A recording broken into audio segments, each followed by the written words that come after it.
We are wrestling. Olympic hero Kurt Angle, and you're listening to the We Are Wrestling Podcast. We Are Wrestling Podcast.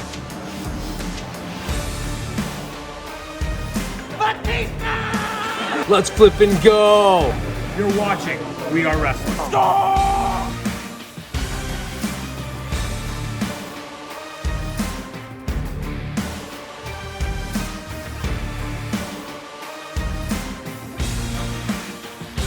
I'm the host with the most. You are by far the least intelligent. What is going on? We are Wrestling Maniacs. Ben here, one half of the We Are Wrestling podcast. We Are Wrestling Podcast. Make sure to subscribe, baby. We are wrestling. What is up? We are Wrestling Maniacs out there worldwide.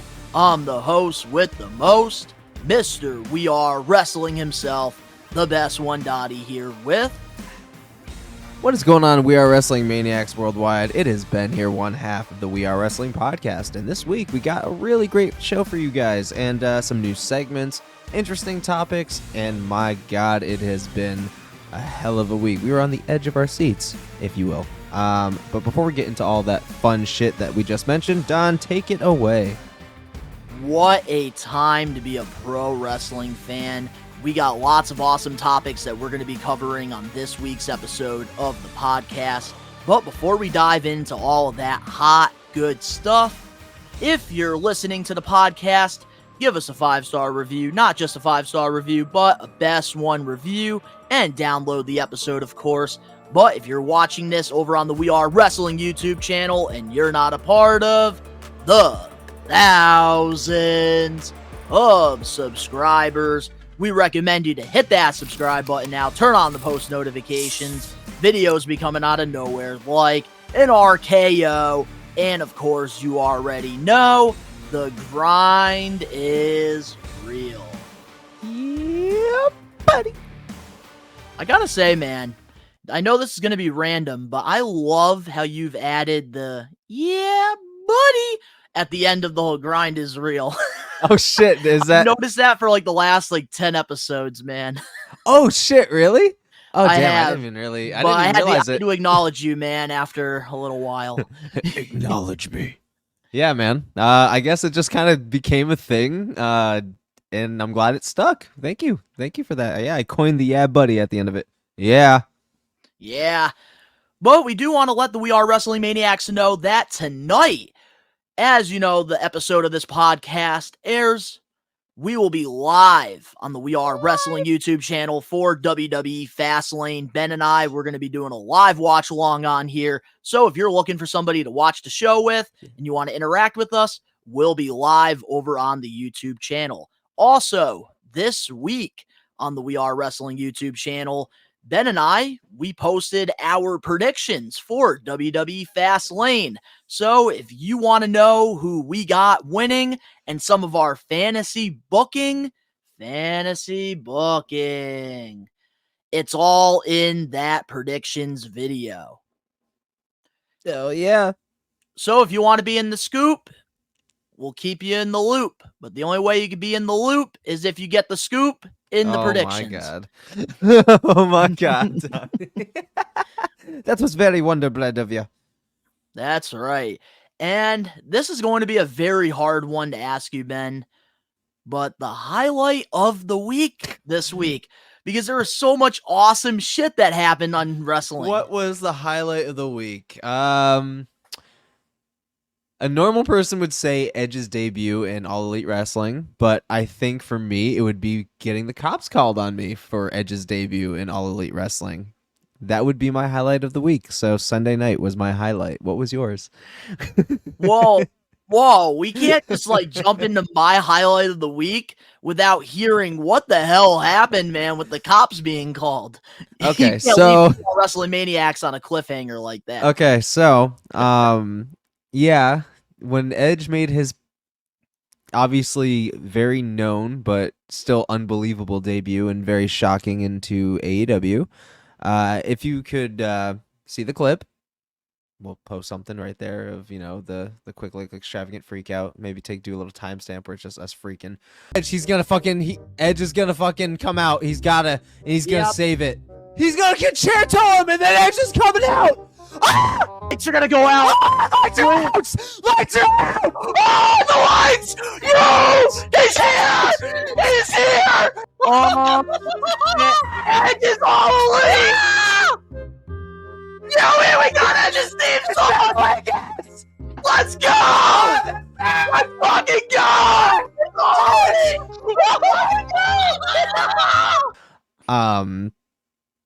I was very excited, and about 20 minutes after the show had concluded, I was laying in bed, big bowl of ice cream, shirt off, like I'm talking like chilling, because if you guys also watched the live watch along, I was about 8 beers in, so I was feeling right.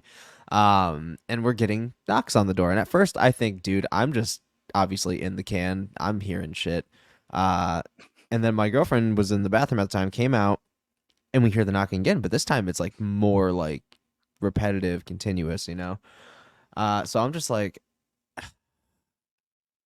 Ash was just like, she was just like, you did this, so you're gonna go answer the door. So I'm like, you know what, feeling good. I'm like, fuck it. I'm expecting an angry neighbor, because apparently right after the show ended, I came out. I was informed that there was neighbors upstairs banging on the what would be their floor, our ceiling. And I was told it was really fucking loud. So, and I had no concept of the time that it was after midnight. I'm screaming. I'm marking the fuck out. Simping. Borderline simping. You were on the edge of your seat, man. Yeah, I was on the edge of my seat. And like I said, 20 minutes later goes by. I answer this door, and it's 2 fucking police officers. And two fucking police officers. And apparently they got a call about a woman screaming really loud, like they were getting murdered. Ah! And immediately I just start laughing, like internally, and I'm like barely holding it together, because I again am piss ass drunk, and I just had the time of my life at this point. So my immediate reaction to that was just like good belly laugh, just And remind you too, the reason why like our reactions were so genuinely wild is because Edge is one of our favorite, wrestlers. That's Ben's He like is my Mount favorite. Rushmore. Yeah, he is that- on he your is my Mount favorite. Rushmore. So, given that knowledge, when I made my little chuckle, immediately I was just like, no, officers. There was, let me just say that one officer was like maybe in his like mid-30s, a little seasoned, still kind of new, but definitely you could tell. Anyways, and then there was another officer who was definitely just starting his career, like brand fucking new, maybe late 20s, if that, because this experience was a phenomenal experience to have. And I was like, no, there wasn't a woman screaming. I was watching a pay-per-view, and the younger officer just starts kind of like where they're just trying not to laugh, and they just kind of like they look down, and he was just like, well, which one? And I was just like, AEW Wrestle Dream. Edge just made his debut, and I even told him Edge made his debut. Like he fucking knew. Like he fucking knew.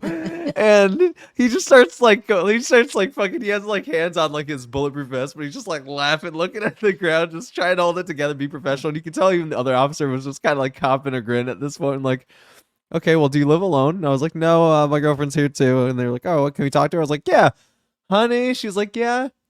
It's the cops. And she's just like, oh boy. They're like, ma'am, is everything okay here? You all right? And she's like, yeah, everything's fine. Everything he told you is 100% true. And you were the one screaming like a girl. But at that point, I was laughing openly when she was telling him this, because I was just like, it's true, man. Y'all got me. I was marking the fuck out. And I even said that. I was like, I was marking the fuck out. And at this point, even the officer, the younger one, was actually like openly just kind of chuckling. And I was like, they're like, well, everything seems to be ordered. You guys have a good night. I was like, you guys have a good night too. Turns out there was 3 cruisers outside. Okay, this part I did not know. Someone was going in. Yeah, there's 3 cruisers outside, all for me. All because you marked the fuck out when apparently- Edge made his AEW debut. And apparently Adam with no context, all that shit I was shouting with no sound, mind you, because all the sound was going right into my headphones. The TV sound, my microphone sound, you guys, everything's on my headphones, so it's silent in here. So I'm just belligerently yelling to the naked eye. I'm saying, "Shut the fuck up! Shut the fuck up! Oh, Fuck you!" man. And I'm like, "No fucking way!" And I'm fucking screaming dumb loud like someone's getting murdered. And mind you, there is nothing playing in the background to like show that I was listening or watching pay-per-view. It just sounded like somebody was screaming to fucking scream bloody murder. Like someone was I didn't even literally getting consider murdered. that with the headphones either. So literally, I all totally of these forgot cops that walked you- in here usually ready you to do shoot that. this fucking place down, but in reality, that girl screaming was just a fucking almost 30-year-old dude marking the fuck out over Edge's AEW debut. So long story short, there is even a picture, which I'm pretty sure is still in here that you can grab, Donnie, of me with a selfie with the said ice cream bowl in my hands, with me shirtless, and the cop cruisers in the background. And I'm laughing my ass off. I'm pretty sure Don will end up popping it up for you guys. But yeah, that was the highlight of my week, was Edge's debut, and that's for obviously so many reasons. That is definitely a 'Cause highlight that- of the week. That was one of the greatest cop encounters I've ever had. Like, mind you, I've never, without putting my business out there, I've never had an awful time with cops. I've not had a great time, but I've not had an awful time, and that was the best fucking encounter. Like, that's a conversation for a lifetime right there, man. That is a conversation for a lifetime, because it was, again, so fucking funny that they were ready to like solve a murder when in reality it was just me marking the fuck out. I know. I feel like that 20-year-old cop, man, like he was so excited to dip his toes into like a murder case, ends up just being somebody marking out. Now for the pro only thing that wrestling. was murdered was my fucking soul and my belief. That was I the saw only a thing TikTok. murdered. I saw a TikTok of this WWE fangirl, and she Who, me? reacted to Edge's AEW debut, and she was crying. Why? Why you're ruining my life? What? Yeah, way. no, like she No literally was fucking like way. crying and saying like, "You ruined my childhood by doing this." By going to wow. By going to AEW, man. I would love for Edge to get a hold of that video. I Yeah, would like, love no, for a that lot of to people happen. I'm noticing that are like WWE diehard fans are treating dude. this like LeBron James leaving Cleveland to go to South Beach. It's absolutely or Michael wild. Jordan finally leaving the Bulls. It's fucking nuts, dude. Like, it's nuts. Yeah, it's It's nuts. fucking nuts. But my highlight of the week is definitely in the same category with Adam Copeland, Yeah. and this video I cannot stop playing. Which one was his debut? This was his Dynamite debut, and With he wants Christian? Christian to reform their tag team and have one final But run Christian's at the like, tag team Go championship. fuck yourself, boy. Yeah, he said go Yeah, fuck yourself. So I was like, then, damn. Christian ends up hugging him and then Yeah. pretty much telling him to go fuck himself. And that was my highlight of the week because heel Christian is so cold-blooded. I love this run that Christian has done, and he is like on the same level as Edge right now. And if this was like a WWE storyline or a rivalry, of course, Edge would be, bigger than Christian because that's how it's always been in their career. Similar to like Jeff Hardy over Matt Hardy. Similar this time to, it's the other way Bully around. Ray over Devon. But this time around, because this is new for Edge, he's, brand new in AEW. Christian Cage is not, the Christian that was in WWE. He is on a whole nother level right now, and this is some of the best work he's done in his entire career. And I think that this is going to be a fantastic rivalry to come, and I'm excited. I love that we're jumping right into Christian too. Like, we're wasting no fucking time. I do want to see Omega and Edge. I do want to see, fucking like an eventual Hook and Edge, even if it's not rivalry. Like, I want to see something with them. Obviously Danielson and fucking Edge. It would be so fucking sick. Like, again, John Moxley, another fucking reuniting with the Hardy Boys. Even if it's Edge and Christian versus the Hardys, and I guarantee that's exactly what they're waiting for. The Young Bucks. Him to have a title run, MJF, like all these guys, like some of these guys that he was name dropping, like I'm stoked for, like Powerhouse Hobbs, like what, like what? Boys, I can't wait to talk about this in the main event. Fuck topic yeah. for Yeah, this dude. week's episode. But I'm I do sorry. have I'm one getting more lost in highlight of it. the week that doesn't involve Adam Copeland. What's up, bitch? So, man, you're making Kenneth right now so happy by doing these voiceovers of different characters. Yeah, man. If he only knew, but he's too young to know what Big Mouth is. Yeah. So, Anyways, let's do it. my second highlight of the week has got to be the segment that happened on Dynamite this past Wednesday with MJF and Max Caster. So, if you haven't been seeing Instagram and Twitter lately with, Max Caster and MJF for over, I want to say like a year and a half, 2 years now, Max Caster has been harassing MJF like every single day on Twitter, pretty much like sending him love notes and Yeah. making inappropriate like jokes to MJF.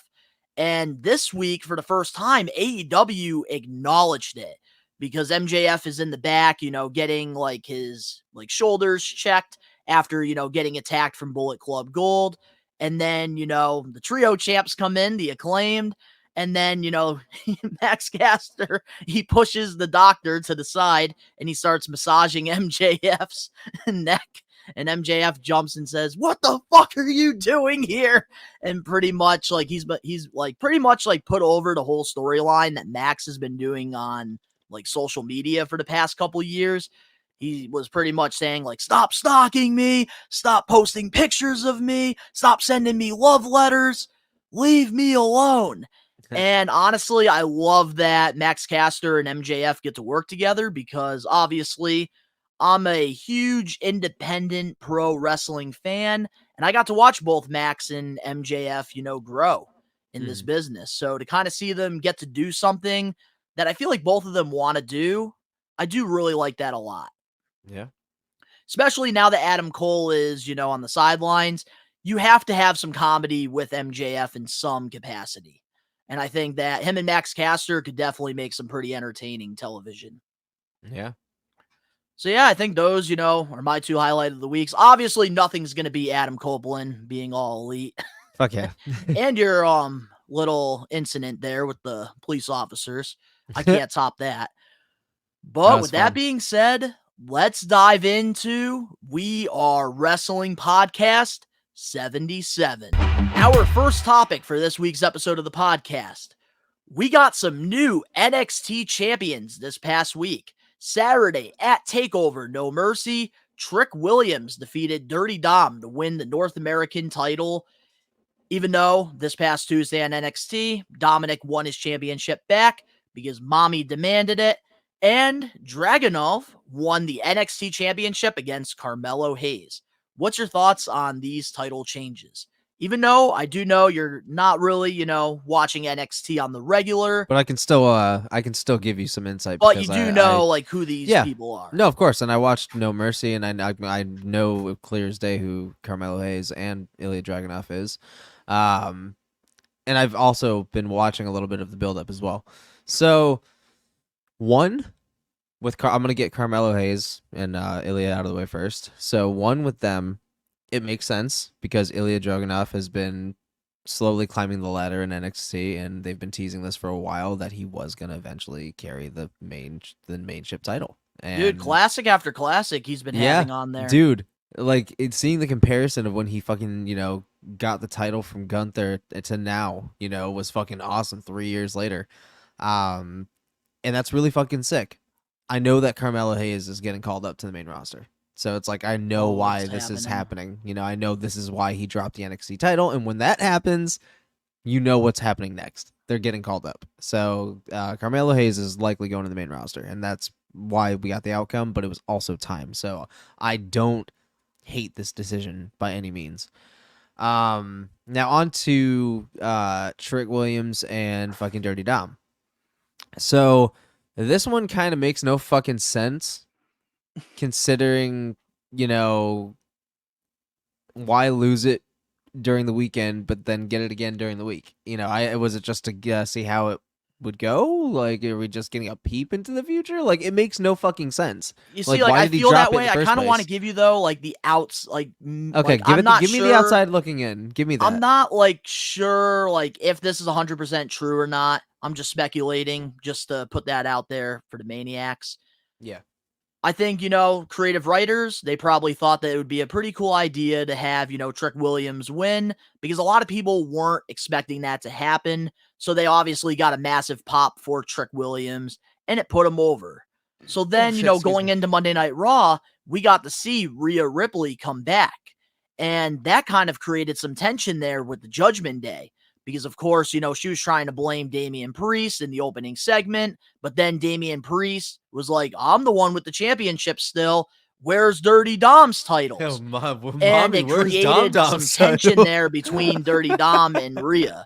So I think they were doing that to kind of like tease like there were some issues in the Judgment Day, but with Dom and Rhea. It's just so fucking funny because I watched the segment and I was crying when he was like, with his deep ass Godzilla voice, just, Mommy, where's Dom Dom's title? Just zoomed right in on fucking Dominic and he's just like, you motherfucker, because he knew about to get his ass spanked. Do you hear that dude in the background, dude? Spank that ass, Dom. Yo, Dom's gonna spank that ass. they caught that on. I can't believe they caught that on camera. That's wild. Spank that ass, Tom. Oh my god, I was He's so fucking over. crying. One thing I gotta say though, like while we're talking about Dirty Dom here, to those who say that the whole Dirty Dom like boos are like all edited into the shows, that is absolutely bullshit. Because I went to Monday Night Raw with, my buddy Cam in Hartford, Connecticut back in June. And let me tell you, when Dom was out there for that Miz TV segment, the boos were so freaking loud, man. Those are not edited in. I want to He put said that it was out there. legitness. It was legit. It was legitness. So with, Dirty Dom winning the championship back, I think that this was a great way to create some tension and nobody was expecting this. So now this is going to put Trick Williams over even more because now the fans are going to feel sorry for him and they're going to get behind him more because they hate Dom. So I think that out of this, even though he had a short title run, I think the long-term plan is for him to win that championship back. And it's going to be a bigger pop, and it's going to put him over even more, I think. Okay. But I think that's like the creative like side of it from behind the scenes. Okay, well, like that I can get behind that. All right, well that makes sense then. If that's the way, legitimately, then it makes sense. If it's any other way, I have no fucking clue what the fuck they were thinking. But I'm gonna go with your way. I do think that there are bigger plans for Trick Williams. I definitely see the man winning the NXT World Title at some point. I don't think it's going to be right away, but I think through time, that's the plan. And honestly, I do see him winning the title back from Dirty Dom at some point. But I'm very interested to see what they have in store here because here's the thing about the NXT stuff, man. Like, I'm okay with people on the main roster appearing on NXT. But winning the championships, I don't like that. I don't like that Becky is holding the title. I don't like that Dirty Dom is holding the title, even though for Dirty Dom, I can give him the exception only because he's, still kind of new. That and he's also a free. He's like a free agent, so to speak, so he can appear anywhere. Yeah, but technically in the draft, he was drafted to Raw, and that's where my problem lies with him holding the NXT title.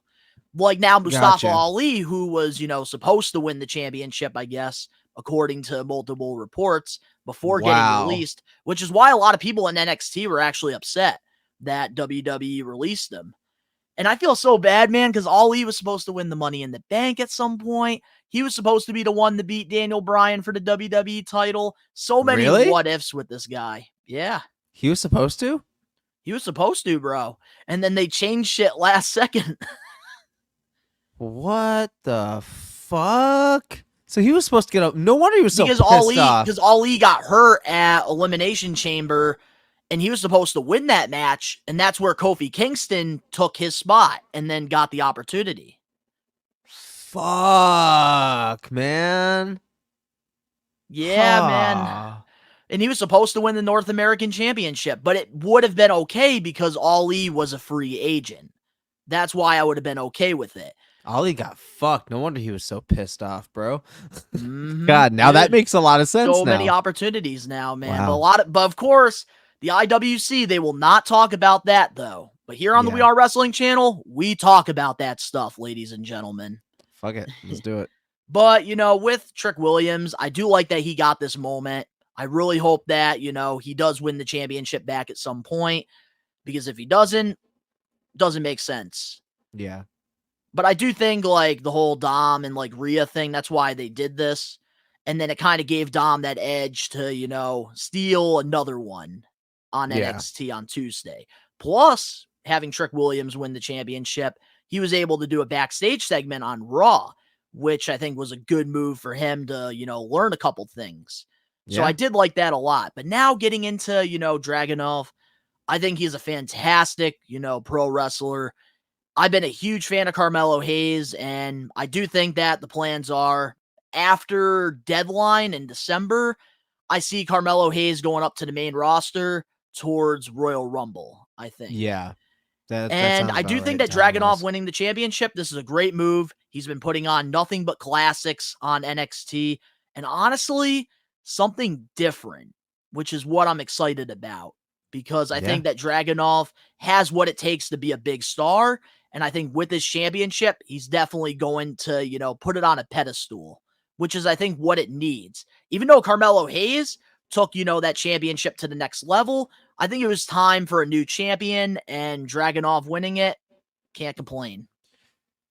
Yeah, I think the only thing I would really change about Dragunov is his attire. Other than that, dude's a fucking killer. It's just I do love the weird suits he shit. wears, though. I like in the his suits. I'm talking promo. about like his actual his the right in-ring attire?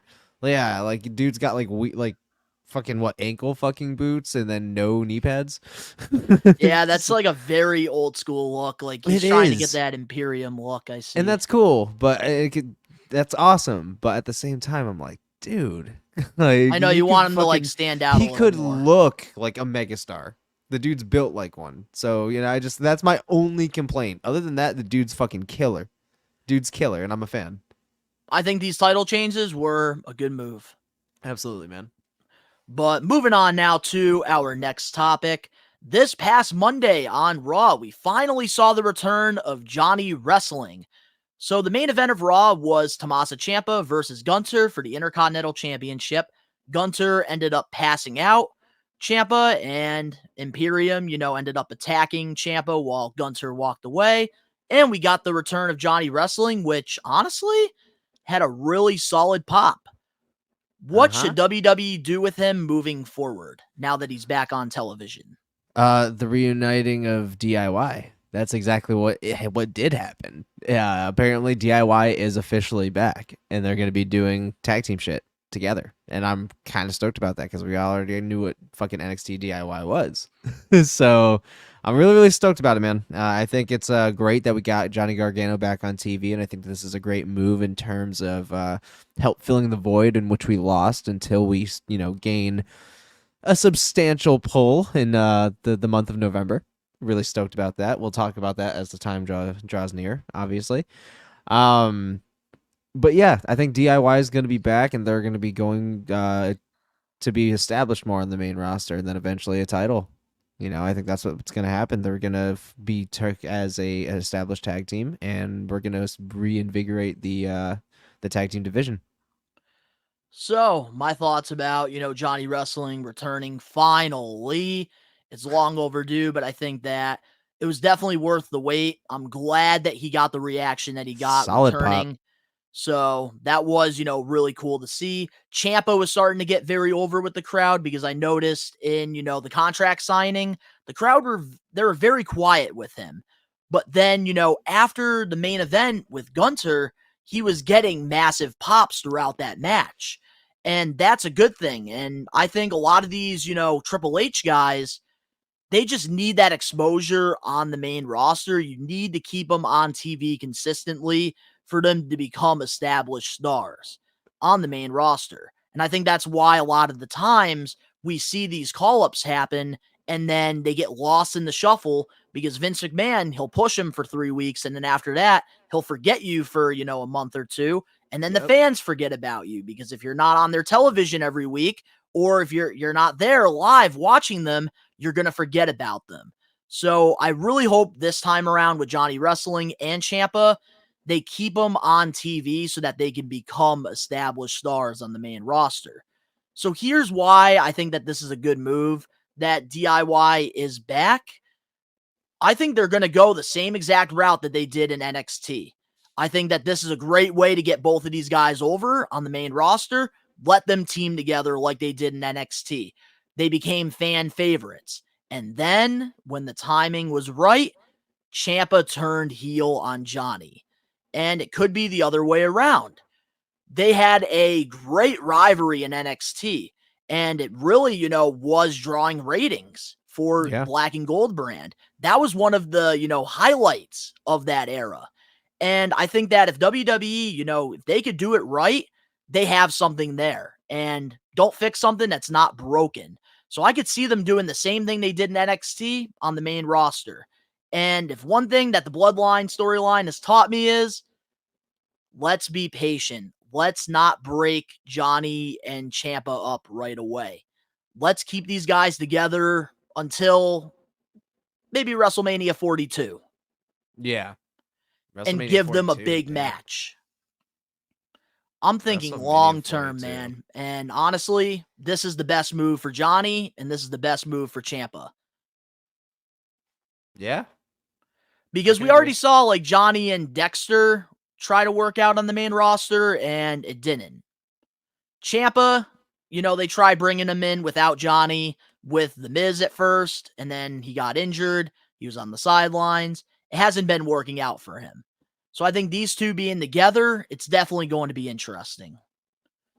And I see them beating Judgment Day for the tag titles at some point. We'll see. We'll see. Baby steps first, bud. Walk before we run. Oh, I'm not crawling, buddy. I'm getting up and I'm going on a marathon. All right, bud. All right. I'll see you. All righty. Well, moving on now to our next topic. Getting back into AEW. According to Fightful, there's several in AEW who are pushing for Tony Khan to sign Shelton Benjamin once his 90-day no-compete clause is up. What's your thoughts on AEW possibly bringing in Shelton Benjamin? Ain't no stopping me, no. Sorry. Yeah, the dude's obviously super talented. He can still fucking go. He's a fucking legend in the WWE business, one of the best Intercontinental champions of all time, along with one of the best tag teams of all time. I think it'd be a no-brainer. I mean, the dude's been hungry for it since he got signed by WWE for what felt like no fucking reason, considering he's been in catering for the 90% of the time other than Hurt Business. And I feel like that was really improperly handled, and I feel like that was kind of a fucking slap in the face of someone who deserves Hall of Fame status. Dude is up there with Brock Lesnar and Kurt fucking Angle, bro. Like, the dude...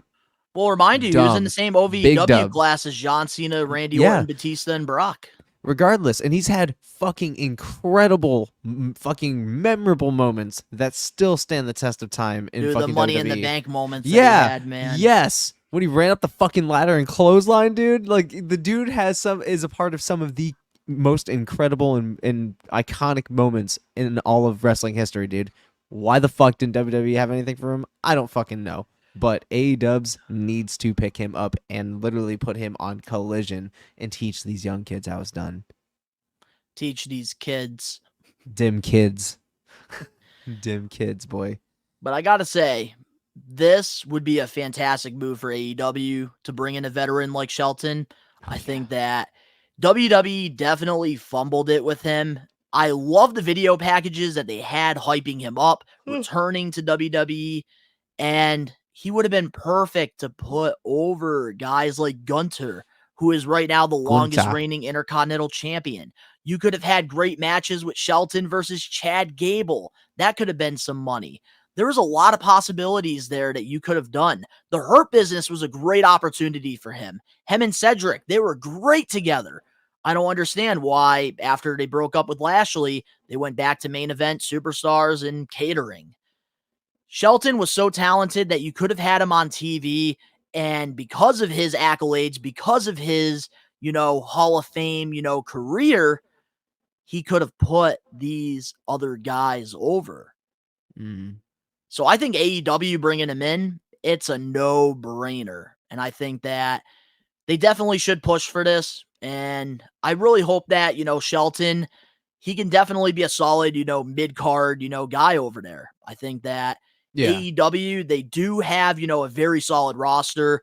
Even MJF, said it on the Wrestle Dream Media Scrum that AEW right now has one of the most stacked rosters in all of pro wrestling. Yeah, and it seems like they do. They've been doing great jobs, developing their own homegrown talent. And now, we're starting to see some of those former WWE guys like Swerve becoming like his own. Adam Cole's getting very comfortable. Christian Cage is doing some of the best work in his career. If not, and the I think Shelton Benjamin, that just adds more to it. And then honestly, I'd be super excited. Yeah, I'm saying, bud, you did not skip a beat there. Absolutely. But before we dive into the comment of the weeks and a couple more topics before our main event, we'll be right back with more We Are Wrestling 77. Hey, what's up, players? WWE Hall of Famer Teddy Long, and you are listening to the We Are Wrestling podcast. And if you don't listen to it, then it's one-on-one with The Undertaker. Collecting has always had a special place in my heart, going all the way back to when I was a kid. I remember my parents taking me to Toys R Us and waking up on Christmas morning to a bunch of new action figures. I had bins filled with thousands of rare WWE, WCW, ECW, and TNA figures through the years until, unfortunately, I ended up selling my whole childhood without knowing the true value of my collection. 2 years after I made that horrible decision, the pandemic hit, and I realized there was a part of me that felt missing, and that was collecting. My whole life, I've loved collecting wrestling figures, wrestling memorabilia, classic video games, Nickelodeon stuff, sneakers, Funko Pops, and even Angry Birds. As time went by, I decided I wanted to get back into collecting, except this time, document it and rebuild my collection over on Best One Donnie. So, if you want to go back into time and relive my nostalgic memories, subscribe now. What is going on, guys? It's Ben here, the Lone Ranger, and you guys are watching We Are Wrestling Podcast. We're back, and every week on the We Are Wrestling Podcast, we do this thing called Comment of the Week, where we pick one random comment over on the We Are Wrestling YouTube channel. And if you want to get your comment featured on a future episode of the We Are Wrestling Podcast, all you have to do is go to the We Are Wrestling YouTube channel and comment on any video. And we have a winner this week at Temple Plays 5150. He commented this: "Calm down, kids. Was you all on the edge of your seats?" Yeah, buddy. This dude's funny as fuck. So, congratulations to Temple Plays 5150 on the comment of the week. There was a lot of good ones in our Edge reaction that we had to pick. Dude. But I had to go with, a little corny, little slap on the knee comment there. So if you want to get your comment featured on, future episode of the podcast, all you got to do is comment. But let's get back into some of the wrestling topics for this week's episode of the We Are Wrestling Podcast 77. Let's do it. Well, you know something, brother? What, brother? Hogan's making wrestling news headlines again, brother. During an interview with Chris Van Vliet, Hogan claimed that a match between his son, Nick Hogan, versus Shane O'Mac was discussed at WrestleMania 39. According to Fightful, a higher-up in WWE says there were no plans for Nick Hogan to do anything at WrestleMania 39. So, Ben, I gotta ask you, would you love to see this dream match happen at WrestleMania 39? Isn't Nick in jail or something like that? Didn't he man. Nick Hogan, man, I think he's working, he has his own bar or club. That makes sense. That really days makes sense. Because I saw EC3 recently showing up there and taking a picture with Nick and Hoke. Yeah, I don't know, man. I haven't heard about anything about Nick Hogan since he got in trouble with the law, and Hogan knows best, and that's how long it's been. Yeah, man. I don't know. That I feel like that's just where the fuck does Hulk come up with this shit, bro? Like, why is he doing this? He's not. It fucking makes no sense, dude. It makes none. Like, what? Something here's like why this is so funny. This, Oh my God. topic. Hulk Hogan makes the most random wrestling news, I feel like, in this community. There was like Not for reports the great recently. reasons no, either. dude, there was reports recently that came out that we didn't cover about Brooke Hogan. Like, people made it a big deal that she didn't want to show up to her dad's third wedding. And she had to address it on her Instagram page. And she pretty much like said that she keeps her distance from her family. I don't blame her because they're fucking all. Okay. Okay. Yeah. No, I would not. Who the fuck would want to see that? Who the fuck would want to see that? Like in real, like I probably sound like Vince Russo and all these other fucking boys, but whoever the fuck these dirt sheet assholes are.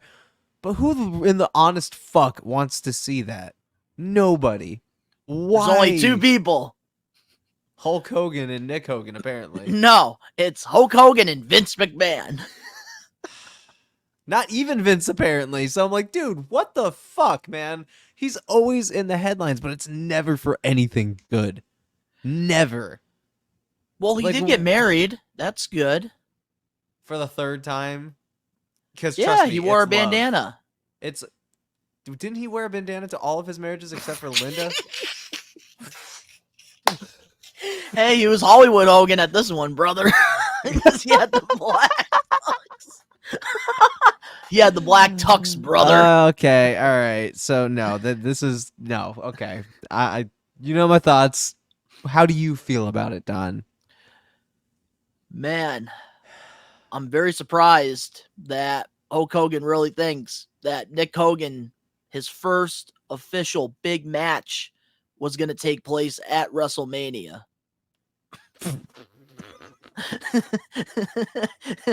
His father main evented a couple times during the big one, brother. But regardless of the fact, yeah, no, I don't. Nobody wants to see that match, man. Yeah, I think the only thing that would make the match exciting would be like a There's Shane O'Mac nothing. stunt, probably. But that's about Yeah, it. that realistically, yeah, because no, what kind of pop would Nick Hogan get? It's so fucking stupid. When it comes crashing down.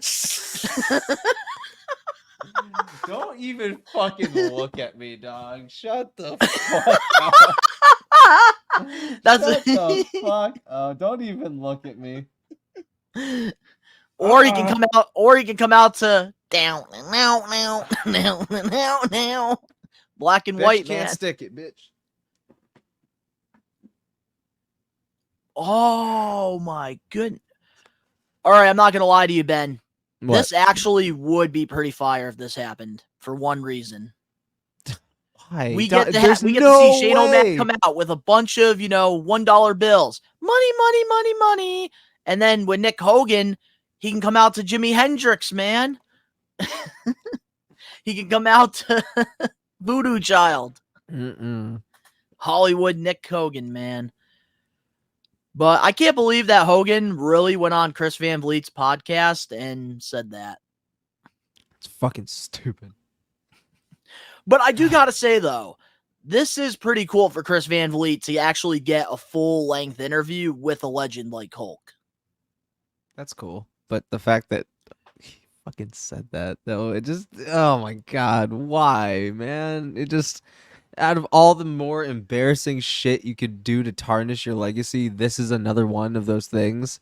And on your son's behalf, like, you are out of your mind, bro. So your final thoughts on Hogan versus McMahon, except this time it's not Vince versus Hulk at WrestleMania. It's Nick versus Shane. It's a bore fest. Nobody wants to fucking see it. Barely anybody remembers who the fuck Nick is except for his wrongdoings, and Hogan knows best if people remember it because Hulk Hogan is tarnishing his legacy like a motherfucker. So I don't know, man. I'm not into it.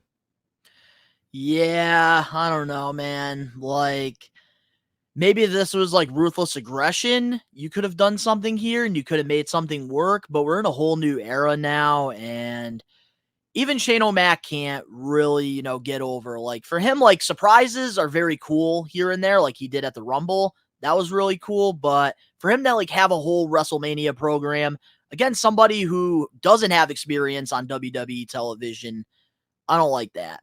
Yeah. That wouldn't have worked out.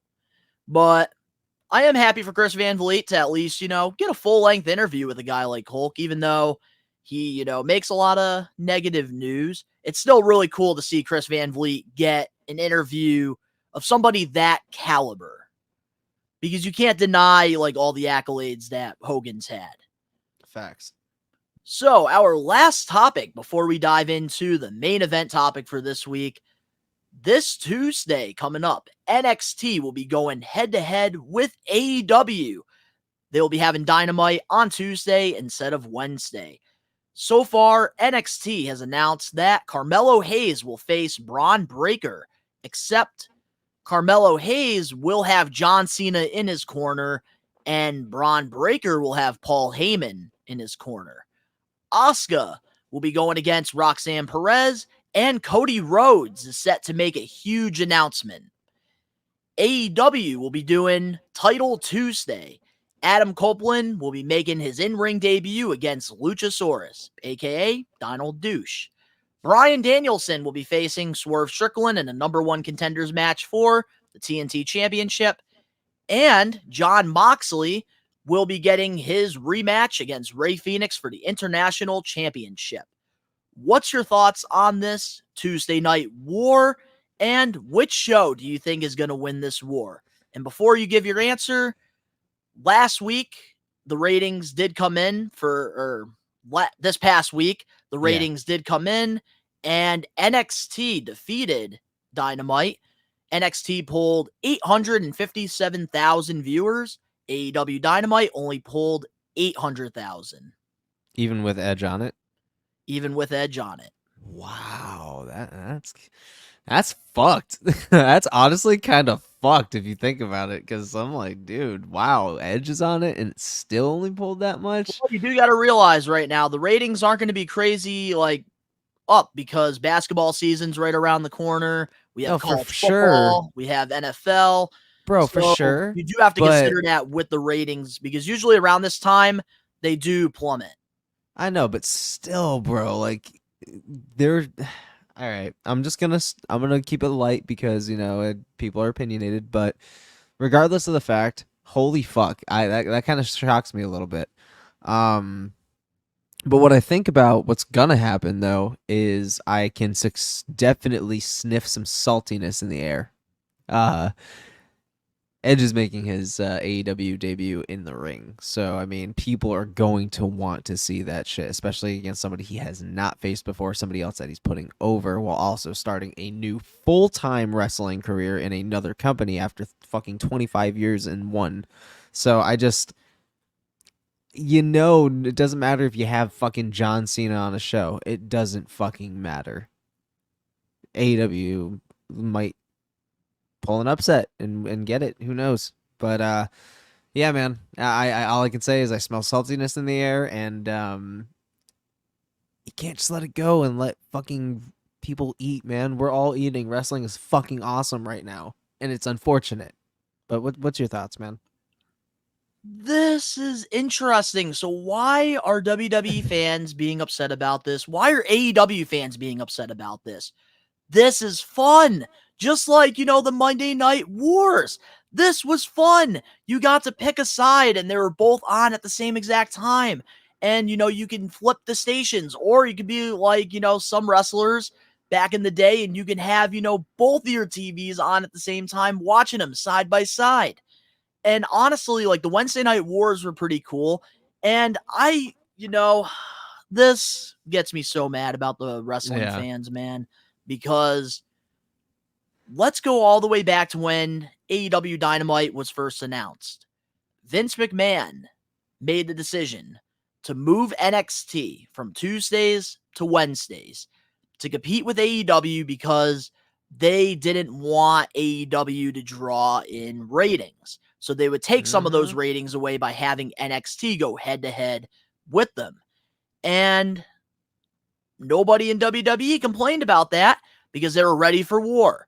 But now, all of a sudden, AEW has to do a Dynamite special on Tuesday, which is Tony Khan's birthday, by the way. So I do feel sorry if NXT does beat them in the ratings on his birthday, because that would be pretty sad.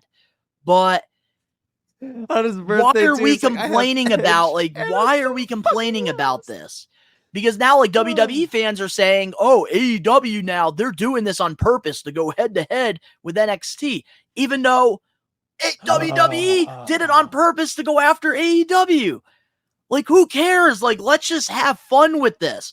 I think that it's interesting that, WWE is pulling in John Cena and Paul Heyman, having Asuka on the show, having Cody Rhodes appear on the show. I'm sure we're going to be seeing Becky Lynch as well. We're going to be seeing Dirty Dom and the Judgment Day.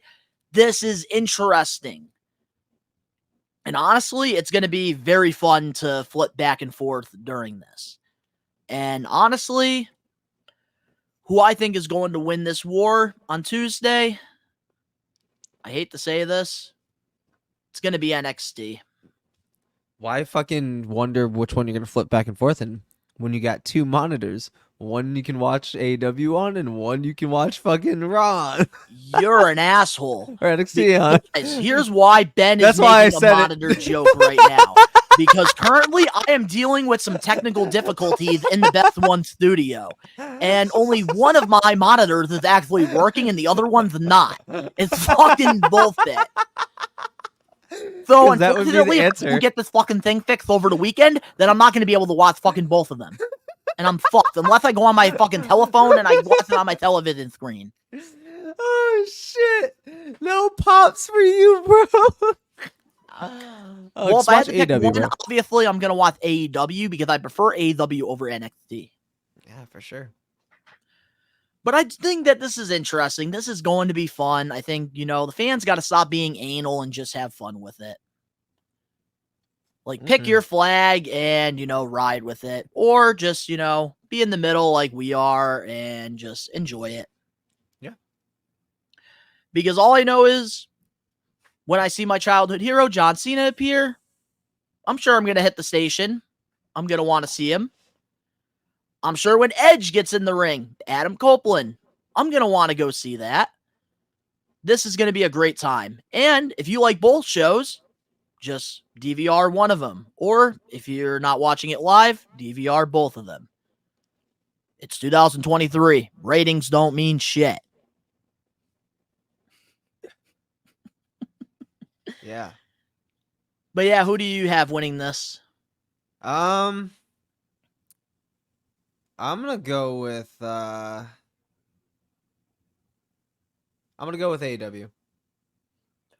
Wow, something that's interesting about this? What? I'm like an AEW guy, and you're a WWE guy, and I have WWE winning. You have AEW winning. Mm-hmm. Let's make a poll. Interesting. We should in our community tab. Yeah, so let's make a if poll. you want to, vote on who do you think is going to win the Tuesday Night War, you can. We're going to do a whole little, community poll, and, we'll even talk about it next week on the podcast. But before we dive into a brand new segment that, honestly, I'm very excited about, and the main event topic, we'll be right back with more We Are Wrestling Podcast 77. What's cracking lacking, everybody? WWE Hall of Famer, The Godfather here, and you're listening to, that's right, you are listening to We Are Wrestling Podcast. Check them out, man. Stay on that smoke train. One thing We Are Wrestling recommends you to do is support your local independent promotions. They are the stars of tomorrow. And you never know, sometimes when you go to these shows that might only have 10 to 30 people, you could be seeing the next future WWE champion, maybe even the next AEW star. And through the years, I've always been a huge advocate to supporting independent wrestling. And you can't go wrong. It's a cheap night out, you get a good time with the family, and you get to watch some good old wrestling. Independent wrestling That's where usually a young professional wrestler starts their career. And having these opportunities to perform in front of crowds is a great way to get exposure to where they will eventually be on your television screen watching them every week.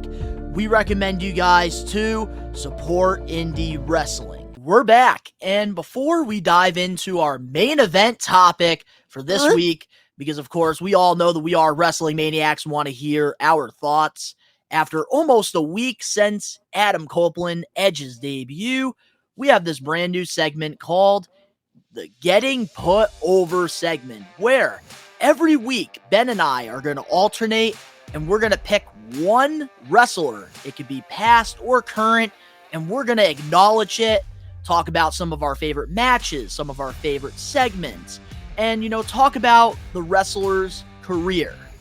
And this week, I wanted to give Ben the honor of picking the first wrestler we're going to put over. My homie, the Animal Batista. It's going to be fucking great, man. I'm really excited to talk about it. Here's why I'm very excited about this segment before we dive into Batista. Here's why. Why? So there was a period of time in the We Are Wrestling podcast where the wrestling news was very dry. It was very dead. So every week, you and I and, our former co-host, we would come up with, different ideas for the podcast. Like we had, episodes on, certain wrestlers like John Cena. We had, even, championships that we talked about, like the hardcore title. And, we had like a ladder episode, steel cage.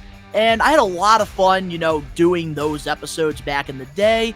And I think, doing a segment where we're putting over a current or, a former superstar, I feel like that's going to, bring some fun to the podcast. Oh, hell yeah.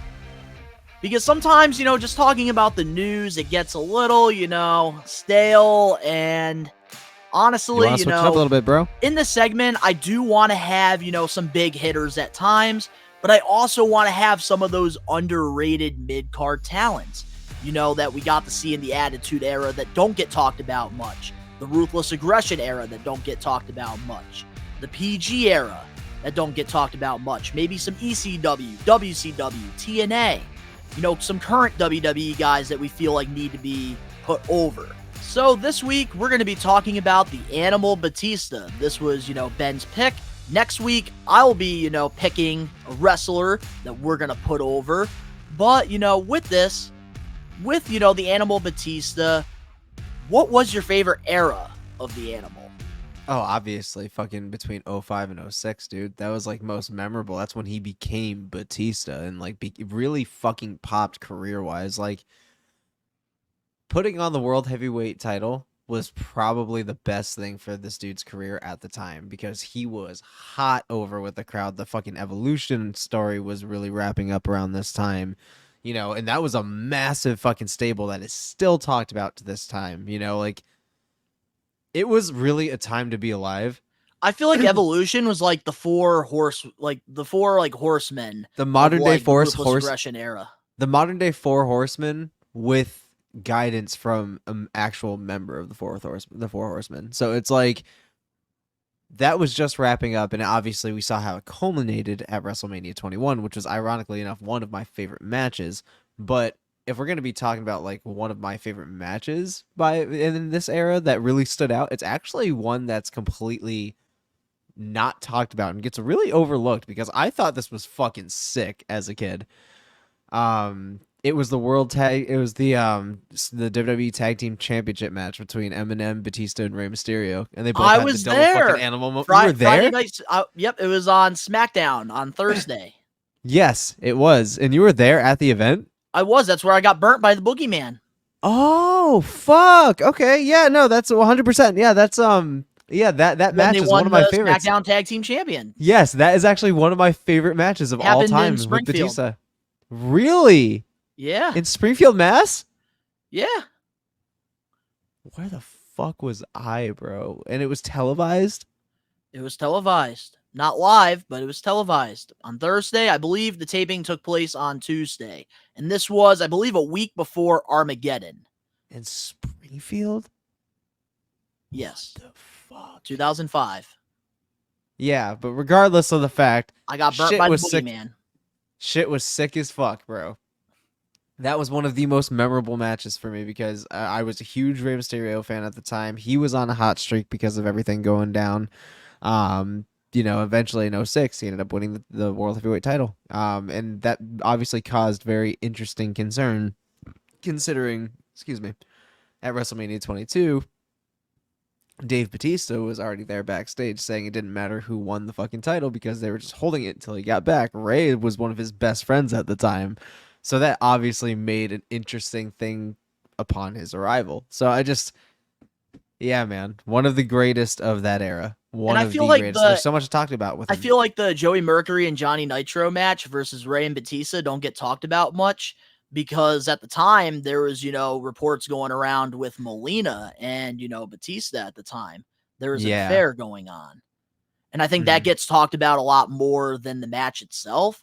But I really enjoyed that. That was like a fun, dream match because obviously we were kids during the Ruthless Aggression era, and Batista and Rey Mysterio, they felt larger than life to us. They were huge at the time, They were man. superheroes to us. And big over at the time. It was so cool to see these guys hold the tag team championships. And the storytelling back in the day, man, was just so fucking top notch. Like, I miss when creative was that fucking clever, dude. Like, it was just so goddamn good. They utilized everything to the right, standpoint. It was just so good. And Batista was handled beautifully between the years of 04 and fucking, I want to say up to 08 maybe. Probably 2008. I think when he had that heel turn on Rey Mysterio, that's where it all really went downhill. When he kind of I wasn't a fan of heel Batista as much.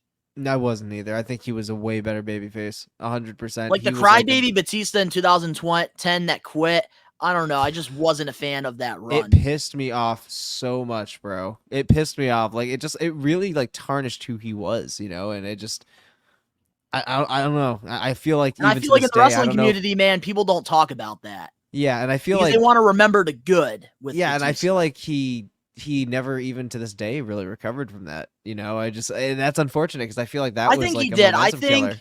The way he went out in that final match with Triple H was fantastic. I feel like it would have been great had he not almost fucking tripped and knocked on his face when he got into the fucking ring. Oh, come on. Yeah, man. I think that's the only fucking thing. It was those nerves that were getting him, bro. Yeah, but still, that was such a cool moment, man. Him almost face planting. The whole match itself was very solid. No, it was dope. It was a solid match. But at the same time, man, I mean, it just, and the way they did it too, about. With Ric Flair's, celebration, having, Batista attack him at the end, and that's how they built the, the Triple H versus Batista match.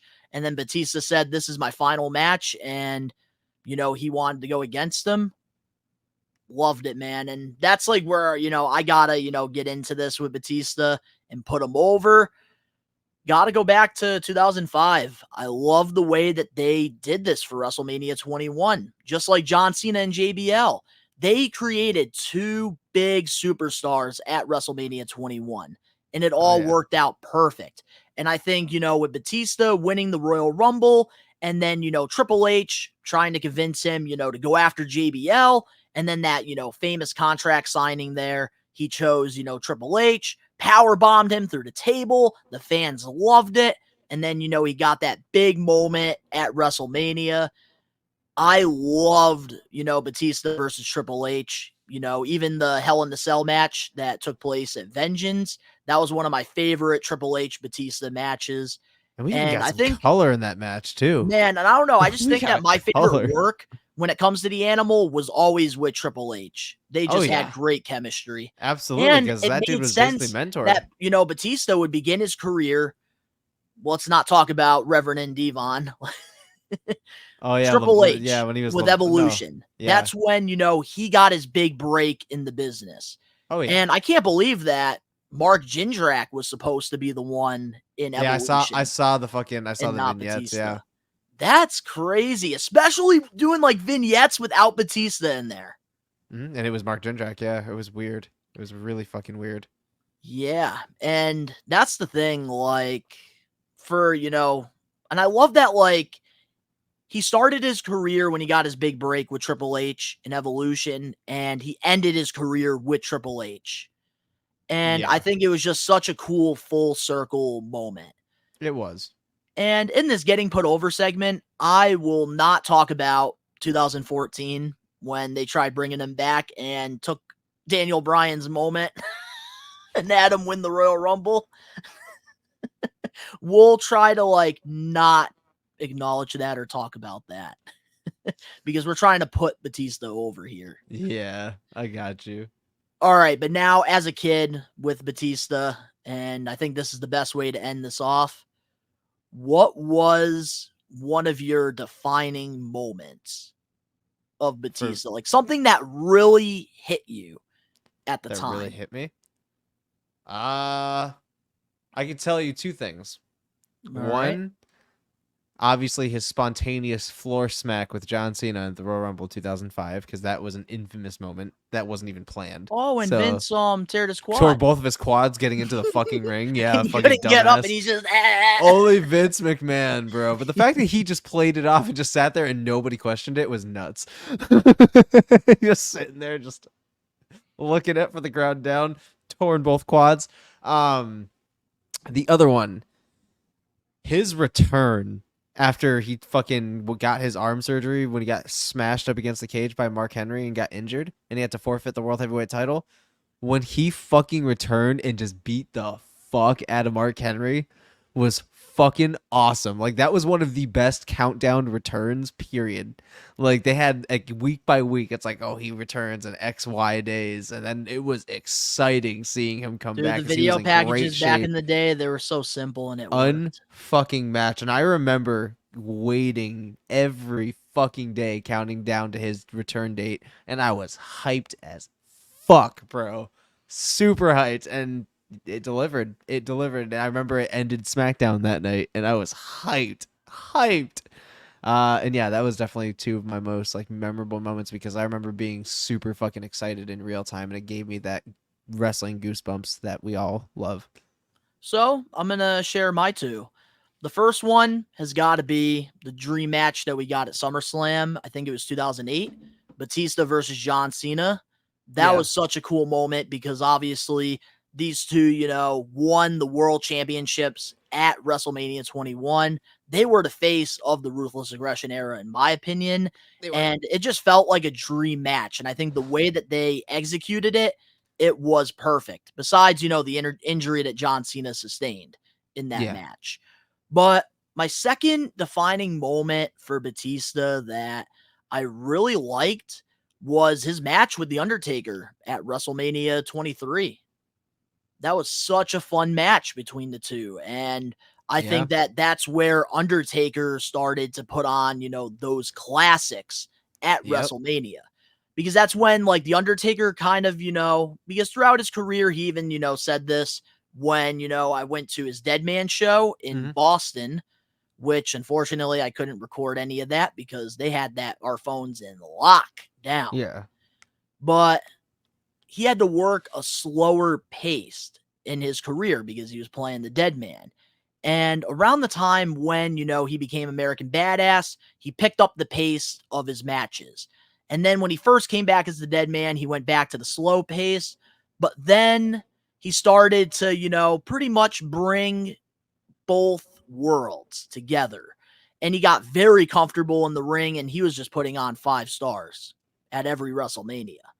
So I got to say, like, I really enjoyed that for Batista. Because at that time, I believed he was going to be the one to beat The Undertaker's streak. Yeah. What ifs, man? It's the biggest what ifs. But Batista's had 2 entrance theme songs throughout his time. Saliva. And then the I one that Walk Alone, man. Yep. Yeah. That was my favorite. That was literally my favorite, dude. I remember I remember playing that song back to back, and then right when the part came, just dude, when he did that with the pyros, that was hell so yeah, cool. dude. Batista's entrance was one of the most creative entrances of all time. Like, it was like rock worthy. Like, it felt huge, bro. Like, every entrance that he was a part of, that he came out to, the pyro, the fucking, even when he got out to the ring, threw up his arms, and then did the little fucking shit with his like fucking booby dance shit that he did. Fucking epic, bro. And then like, doing the entire Ultimate fucking Warrior shit. thing on the ropes too. Mm-hmm.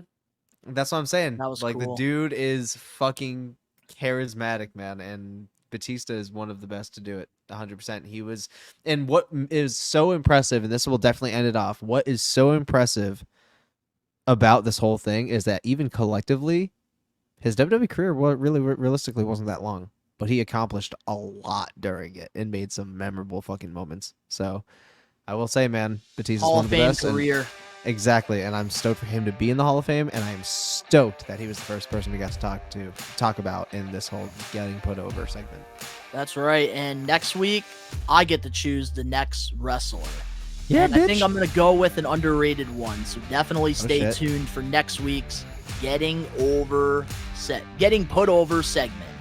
But with that being said, let's dive into the main event topic for We Are Wrestling 77. So AEW made some big headlining news in the wrestling world because we saw the debut of Adam Copeland, formerly known as Edge in WWE. And it was announced that he is all elite.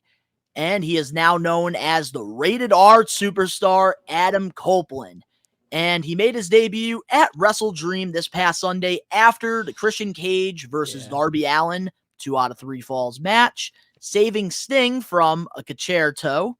And during the media scrum after the show, Copeland said this. And he was asked, why did you decide to join AEW? And he said that his daughter didn't want him to retire. She wanted him to have fun with Uncle Jay. And in case you guys don't know, Christian Cage, that's, his real name is Jay. And during an interview with CBS this past week, he stated that my perfect world is that I end my career with Jay. So suddenly, that perfect world looked like it could be there. It's tough to pass that up. After having almost a whole week to process this AEW headlining debut, what's your thoughts on Adam Copeland being all elite? And what do you want to see happen during his last full-time run?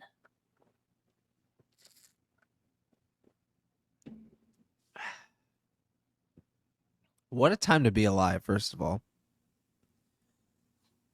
I am really fucking stoked about this. Like, at first I'm like, damn, after he retires, that's it. Like that, we're going to have to say goodbye again. We're not going to see Edge wrestle in a fucking wrestling ring because it's getting too hard, X, Y, and Z, da-da-da-da.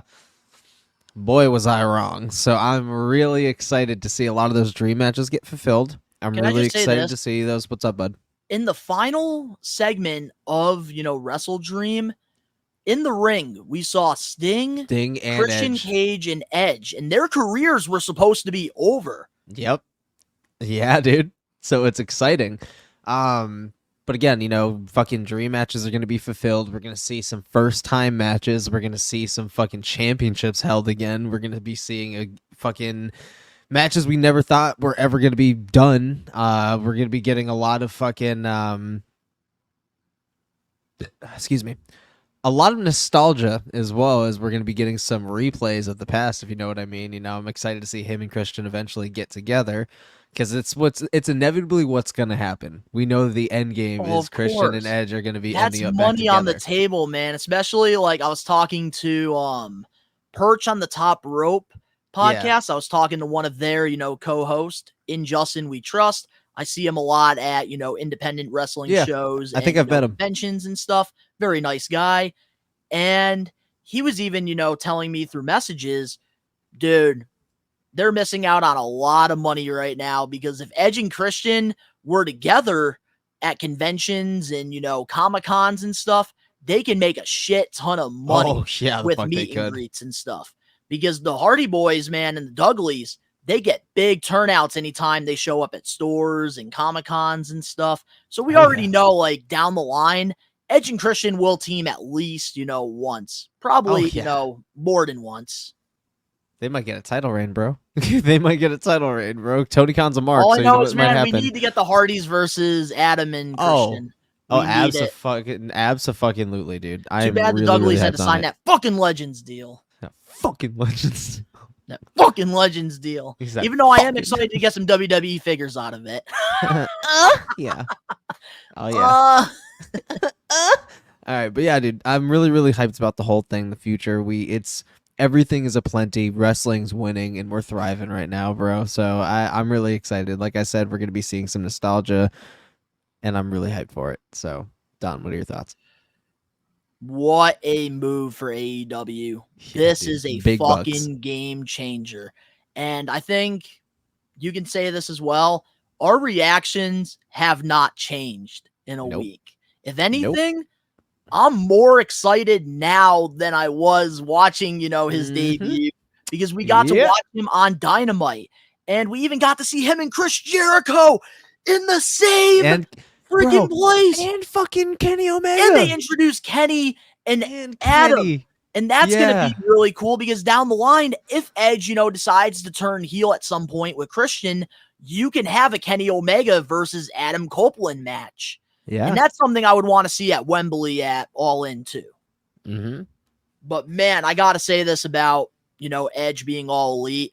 This is a great move. I know AEW was getting a lot of backlash for the whole, CM Punk drama and, all of that whole situation was very ugly for All Elite Wrestling. And honestly, for me, the future was not looking bright for AEW. It felt like there was this dark cloud and it just wasn't, going away. And I feel like Edge, Adam Copeland, I need to get used to calling him Adam Copeland. Can't call him Edge, man. Might get fined.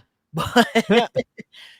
But now that Adam is a part of AEW, it feels like that dark cloud is, going away. And now the sun is finally shining again. And that's what I like because I want all these wrestling promotions to strive. Because at the end of the day, we cover this shit. We do live watch-alongs to this shit. We're fans of this shit. And let's be real. When there was no competition for WWE, it was stagnant. It was boring. And now that AEW is here, it gives more, guys and girls opportunities to put roofs over their head and, to live, their dream. Just like our dream is, being successful content creators. A lot of these guys and girls like Ricky Starks, Chris Statlander, MJF, Darby Allin, they wouldn't have gotten these opportunities over in WWE because there's only so many spots. But AEW gave them that platform, which is why I want them to succeed. And Absolutely. with Edge being a part of this, here's the big thing I got to say Huge about this. From a locker room perspective, this is a massive game changer and a massive upgrade from CM Punk. Oh yeah, that's without saying. They're both different people. And I think that Edge, he has that old school mindset, but he also can adjust to the new school stuff. And I think that's very important in the AEW locker room. And I think Edge is very, low key. He's a very go-lucky guy. That's like what I, got from meeting him at the big event New York back in March. And he just seems very down to earth. And I feel like that locker room needs a leader like that. Somebody that's not there to ruffle any feathers and like have that old school, like Jim Cornette, CM Punk mindset. Because it didn't work. We saw a whole, media scrum happen. CM Punk, was freaking causing fights left and right. Yeah. So I feel like, bringing a guy like Edge, who's a true professional And a team player. This is a game changer. And I think that this is going to do wonders for a lot of these, homegrown AEW stars. And it's going to draw more ratings. And I think a lot of us are going to take AEW more serious now. Yeah. Absolutely. Because with Edge, man, he ain't Edge going to is bring big any credibility. drama. Yeah, and Edge is big credibility. He's like a Regal dub. And now here's the thing I do got to say as well about WWE. And this is, the toxic fan in me. Man, why did you have to misuse Christian, man? Because if you think about it, Adam Copeland would have never joined AEW if WWE actually knew how to use Christian. And Edge. Yeah, because also I totally forgot about that too, because in the interview as well, Edge was talking about how like it felt like creative, they had nothing for him. Yeah, and it's because he looks older now. And they don't want older dudes overshadowing the new talent they're trying to build. That's unfortunate. It's fucking stupid, but, yeah, but the big thing is we're still Christian, winning. man. Because if Christian Cage was in WWE and they actually were using him, Edge would have never left. Because he said a big reason that he joined this promotion is because of Christian. It's also because of, friends that he's made, through the years, like FTR and Chris Jericho.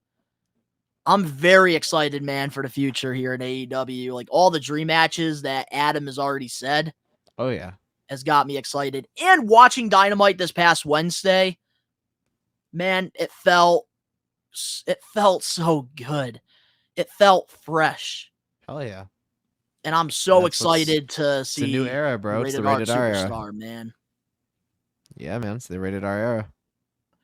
So now, man, I got to ask you before, we close off, this week's episode of the podcast. What up?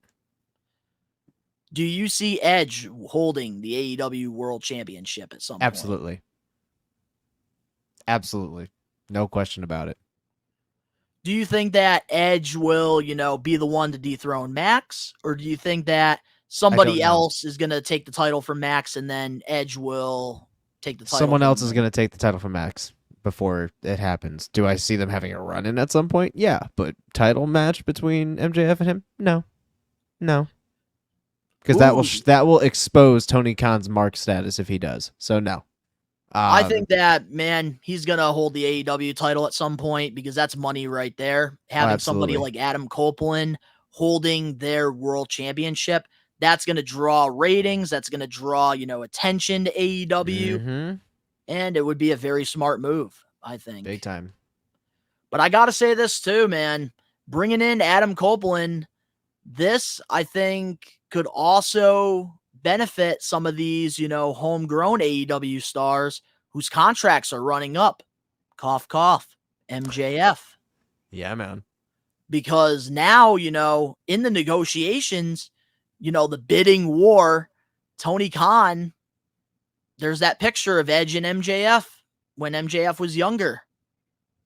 Yeah. Hey, Max, if you decide to re-sign with AEW, not only are you going to get a shit ton of money and, still have, the big spot, you can also work with one of your childhood heroes, Adam Copeland. Exactly. So who knows? Who knows what the future holds? All I know is right now, man, what a time to be a fan of pro wrestling. Yeah, absolutely.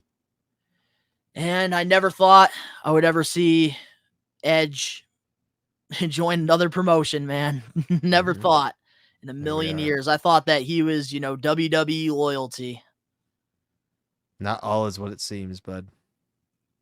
And the thing that makes me the most excited about all of this, and this is the best way to close this off, Chris Jericho said this at Wrestle Dream, a motivated Adam is going to make a huge impact in AEW because he wasn't being used properly in WWE, the past couple years during his last run over there. Mm-hmm. And now that, he got this massive pop, big headlines right now, there's going to be a lot of motivation. There's going to be a lot of adrenaline right now. And it seems like he's very excited about this new adventure. And honestly, you and I were definitely ready for the ride. Hell yeah, brother. So is there anything else you want to talk about before we close off this week's episode? Nah, that we covered it all, brother. I think we hit the nail on the head, man. But to all the We Are Wrestling Maniacs out there worldwide, let us know in the comment section below your thoughts on all the topics that we covered this week. If you're listening to the podcast, give us a 5-star review, not just a 5-star review, but a best one review, and download the episode, of course. And remind you, later on tonight, if you're, listening to the podcast on Saturday, we're going to be having a live watch along over on the We Are Wrestling YouTube channel for WWE Fastlane. And we also have our predictions video up on the channel as well. Or if you're listening to it, you can check it out on the podcast stuff too. It's available everywhere. But if you enjoyed this week's episode, make sure to smash that like button now. If you're not a We Are Wrestling Maniac yet already, what a time to be alive. Hit that subscribe button now. Turn on the post notifications. The link's down in the description below. You can go follow Ben and I over on our social medias and personal YouTube channels. Ben's doing music reactions. I'm doing toy hunts and toy reviews. All of our links are down in the description below. In addition, you want shorter clips of the podcast and you want additional wrestling news, go follow us over on Facebook, X, Instagram, and even TikTok. All the links down below. And of course, to all the We Are Wrestling Maniacs out there worldwide, we are taking over. Peace.